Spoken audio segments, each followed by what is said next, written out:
नमस्कार मित्रों, आज हम एक ऐसी पुस्तक की यात्रा पर निकल रहे हैं जो कोई मोटी दार्शनिक किताब नहीं है। न ही यह सफलता के 10 सूत्र बताती है, न अमीर बनने का कोई फार्मूला देती है। फिर भी यह पुस्तक लाखों लोगों के हृदय को छू गई। इस पुस्तक का नाम है वाबी साबी। जापान से निकला हुआ एक छोटा सा शब्द है, लेकिन इसके भीतर जीवन का एक विशाल रहस्य छिपा हुआ है। हम ऐसे समय में जी रहे हैं जहां हर कोई परफेक्ट बनना चाहता है। परफेक्ट चेहरा, परफेक्ट शरीर, परफेक्ट घर, परफेक्ट कैरियर, परफेक्ट रिश्ते। सोशल मीडिया ने इस पागलपन को और बढ़ा दिया है। हर कोई अपनी जिंदगी का सबसे सुंदर हिस्सा दिखा रहा है, लेकिन जो दिखाई दे रहा है वह पूरी सच्चाई नहीं है। हर मुस्कुराते चेहरे के पीछे कोई ना कोई संघर्ष छिपा है।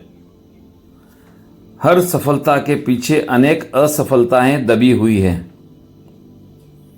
हर खूबसूरत तस्वीर के पीछे कोई ना कोई अधूरापन मौजूद है, लेकिन हम केवल तस्वीर देखते हैं।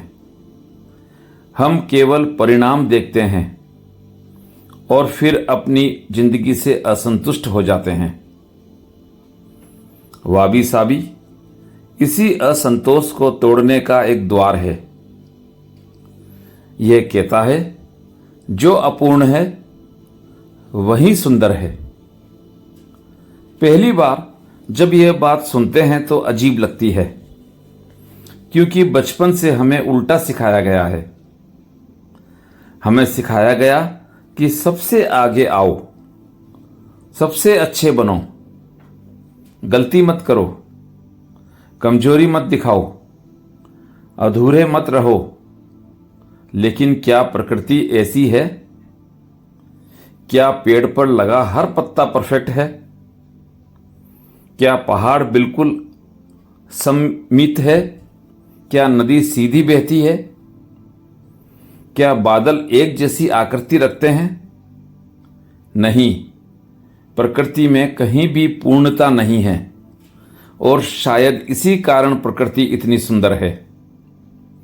ओशो कहते हैं, जब तुम गुलाब को देखते हो तो वह इसलिए सुंदर नहीं है कि वह परफेक्ट है। वह इसलिए सुंदर है क्योंकि वह अपने स्वभाव में है। इस एक वाक्य को यदि समझ लिया जाए तो वाबी साबी का आधा रहस्य खुल जाता है। गुलाब कभी कमल बनने की कोशिश नहीं करता। आम का पेड़ नारियल बनने का प्रयास नहीं करता। सूरज चांद बनने की महत्वाकांक्षा नहीं रखता। लेकिन मनुष्य हमेशा किसी और जैसा बनने की कोशिश करता रहता है, और यहीं से दुख शुरू होता है।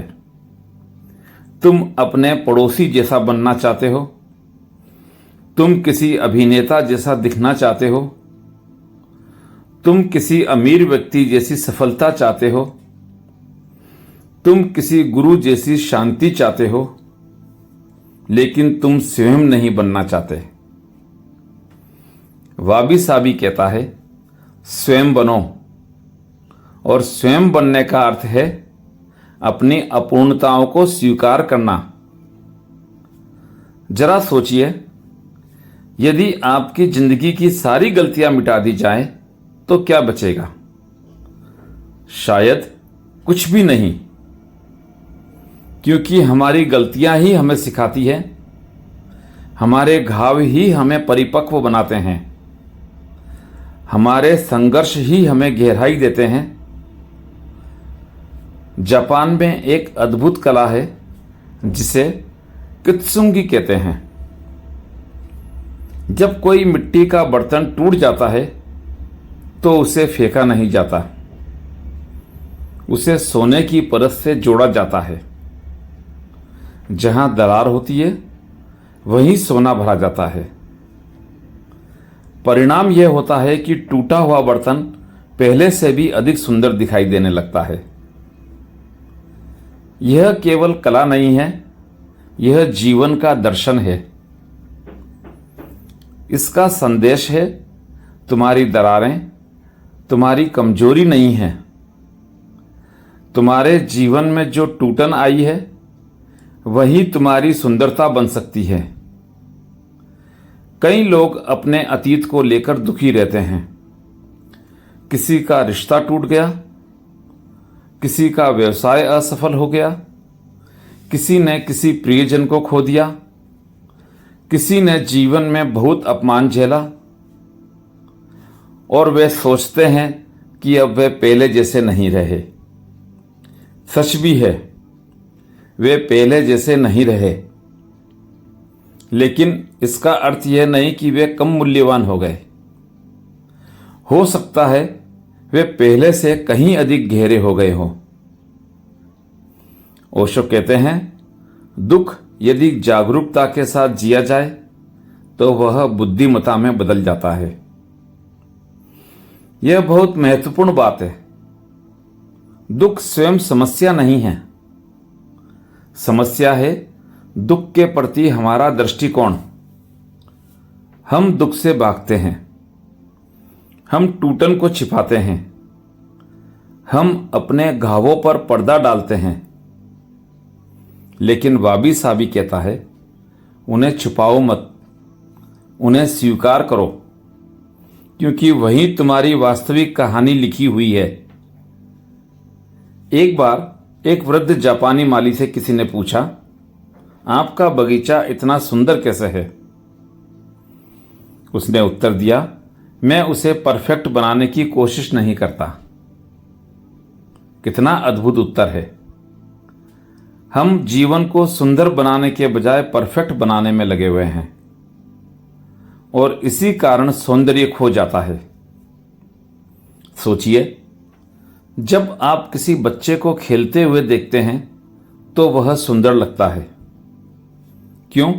क्योंकि वह स्वाभाविक है। वह अभिनय नहीं कर रहा, वह किसी को प्रभावित करने की कोशिश नहीं कर रहा। वह जैसा है वैसा है। लेकिन जैसे जैसे हम बड़े होते हैं, हम मुखौटे पहनने लगते हैं। हम एक चेहरा दुनिया के लिए रखते हैं, दूसरा परिवार के लिए, तीसरा दोस्तों के लिए और चौथा अपने भीतर। धीरे धीरे हम स्वयं को भूल जाते हैं। वाबी साबी हमें वापस हमारी मौलिकता की ओर ले जाता है। वह कहता है, सादगी में लौटो।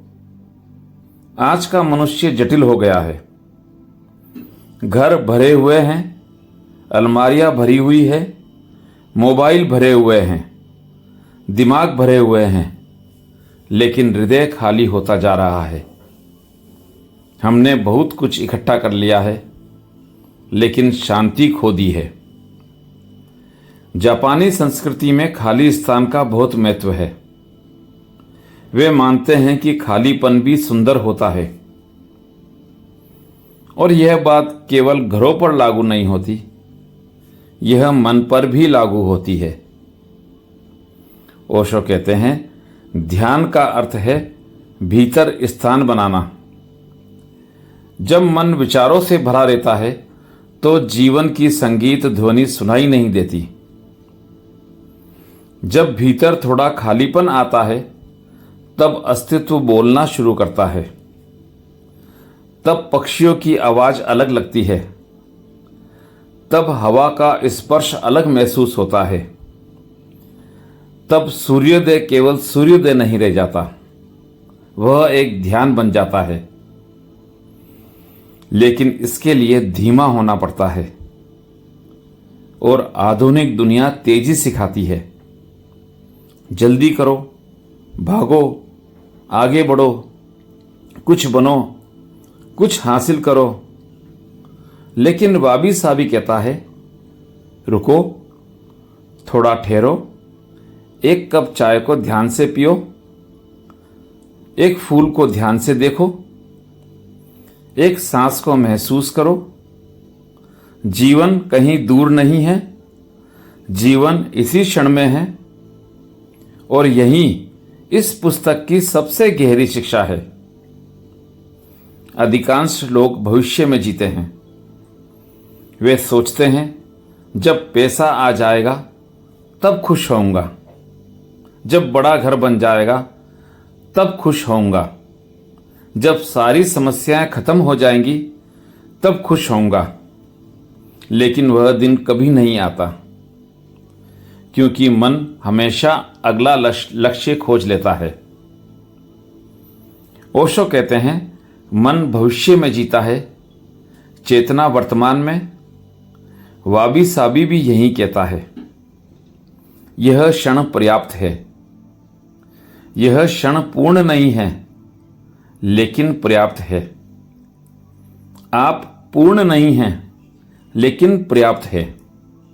आपकी जिंदगी पूर्ण नहीं है, लेकिन उसमें सौंदर्य है। शायद आपको अभी तक दिखाई नहीं दिया। शायद आप अभी भी अपनी दरारों को देख रहे हैं और सोना नहीं देख पा रहे हैं। अब तक हमने समझा कि वाबी साबी हमें अपनी अपूर्णताओं को स्वीकार करना सिखाता है। लेकिन यह दर्शन केवल अपूर्णता की बात नहीं करता। यह जीवन के एक और गहरे सत्य की ओर संकेत करता है। और वह सत्य है, सब कुछ बदल रहा है, कुछ भी स्थायी नहीं है। यही वाबी साबी का दूसरा स्तंभ है। जरा अपने जीवन को पीछे मुड़कर देखिए।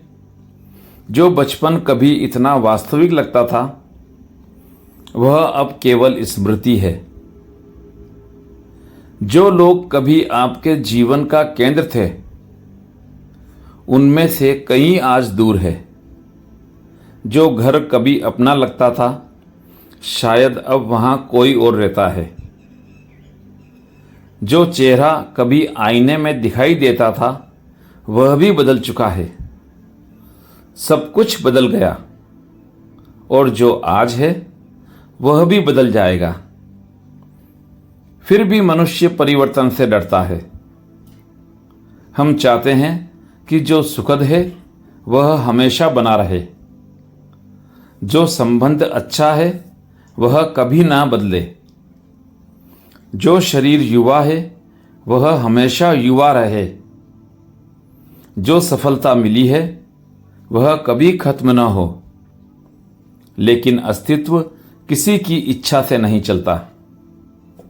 अस्तित्व का अपना नियम है, और उसका नियम है प्रवाह।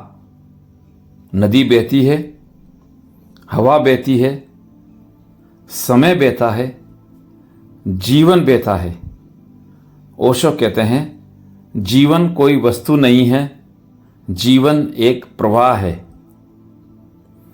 इस वाक्य को यदि गहराई से समझ लिया जाए तो बहुत सा दुख समाप्त हो सकता है,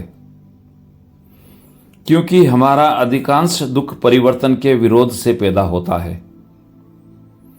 जब कोई प्रिय व्यक्ति जीवन से चला जाता है, हम टूट जाते हैं। जब युवावस्था विदा होने लगती है, हम घबरा जाते हैं। जब परिस्थितियां बदलती हैं, हम चिंतित हो जाते हैं। लेकिन वाबी साबी कहता है जो बदल रहा है वही जीवन है। यदि कुछ भी ना बदले तो जीवन समाप्त हो जाएगा। कल्पना कीजिए कि एक फूल खिला और कभी मुरझाया ही नहीं। पहली नज़र में यह अच्छा लगेगा, लेकिन तब फूल का सौंदर्य भी समाप्त हो जाएगा। फूल सुंदर इसलिए है क्योंकि वह क्षणिक है। हमें पता है कि यह हमेशा नहीं रहेगा, इसीलिए उसका महत्व है। सूर्यास्त सुंदर क्यों लगता है? क्योंकि वह कुछ मिनटों के लिए आता है और चला जाता है। यदि सूर्यास्त 24 घंटे बना रहे तो क्या वह उतना ही आकर्षक लगेगा? शायद नहीं। अस्थिरता ही सौंदर्य को जन्म देती है और यही वाबी साबी का अद्भुत रहस्य है। जापानी संस्कृति में चेरी ब्लॉसम के फूलों का विशेष महत्व है। वे बहुत कम समय के लिए खिलते हैं, कुछ दिनों में ही झड़ जाते हैं, लेकिन जापान के लोग उसी क्षणभंगुरता का उत्सव मनाते हैं, क्योंकि वे जानते हैं जो चीज हमेशा नहीं रहती उसका सम्मान करना चाहिए। यह शिक्षा केवल फूलों के लिए नहीं है, यह जीवन के लिए भी है। हमारे माता पिता हमेशा हमारे साथ नहीं रहेंगे, हमारे मित्र हमेशा साथ नहीं रहेंगे, हम स्वयं भी हमेशा यहाँ नहीं रहेंगे। और जब यह बात हृदय में उतरती है तब शिकायत कम होने लगती है, तब कृतज्ञता जन्म लेती है। फिर हम लोगों को हल्के में लेना बंद कर देते हैं। फिर हर मुलाकात एक उपहार बन जाती है, हर बातचीत एक अवसर बन जाती है, हर दिन एक उत्सव बन सकता है। ओशो कहते हैं, मृत्यु शत्रु नहीं है, मृत्यु जीवन को अर्थ देती है। यह सुनकर बहुत लोगों को आश्चर्य होता है, लेकिन यदि मृत्यु ना हो तो जीवन का मूल्य भी नहीं रहेगा। यदि आपके पास अनंत समय हो तो आप किसी क्षण की कद्र नहीं करेंगे। सीमित समय ही हमें जागरूक बनाता है। इसीलिए वाबी साबी मृत्यु की बात डर के साथ नहीं करता, वह उसे जीवन का स्वाभाविक हिस्सा मानता है। जिस प्रकार सुबह के बाद शाम आती है, उसी प्रकार जन्म के बाद मृत्यु आती है। यह कोई त्रासदी नहीं है, यह अस्तित्व का नृत्य है। और जो व्यक्ति इस नृत्य को स्वीकार कर लेता है, उसके भीतर एक अद्भुत शांति पैदा होती है। फिर वह जीवन को पकड़ने की कोशिश नहीं करता, वह उसे जीता है। आज की दुनिया में सबसे बड़ी समस्या यह है कि लोग जी कम रहे हैं और नियंत्रित अधिक कर रहे हैं। वे हर चीज को अपने अनुसार बनाना चाहते हैं। वे भविष्य को नियंत्रित करना चाहते हैं, रिश्तों को नियंत्रित करना चाहते हैं, परिस्थितियों को नियंत्रित करना चाहते हैं, लेकिन जीवन नियंत्रण से नहीं चलता। जीवन समर्पण से खुलता है। वाबी साबी हमें इसी समर्पण की कला सिखाता है। एक पुराने जापानी मंदिर की कल्पना कीजिए।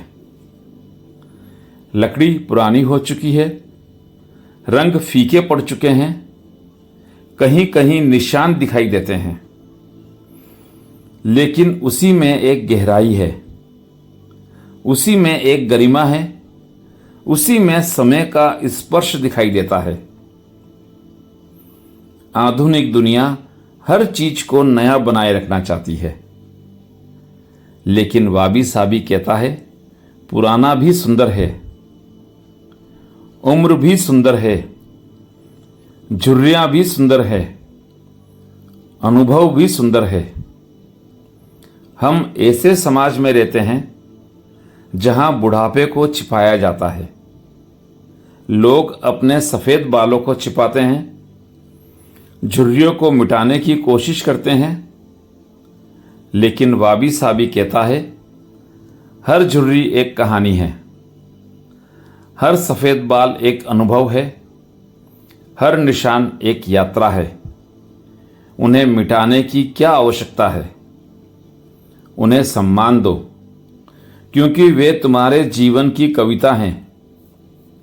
ओशो भी कहते हैं जो व्यक्ति अपने जीवन को पूरी तरह जीता है, उसका बुढ़ापा भी सुंदर हो जाता है। और सच यही है, सुंदरता केवल युवा चेहरे में नहीं होती, सुंदरता जागरूकता में होती है। सुंदरता स्वीकृति में होती है।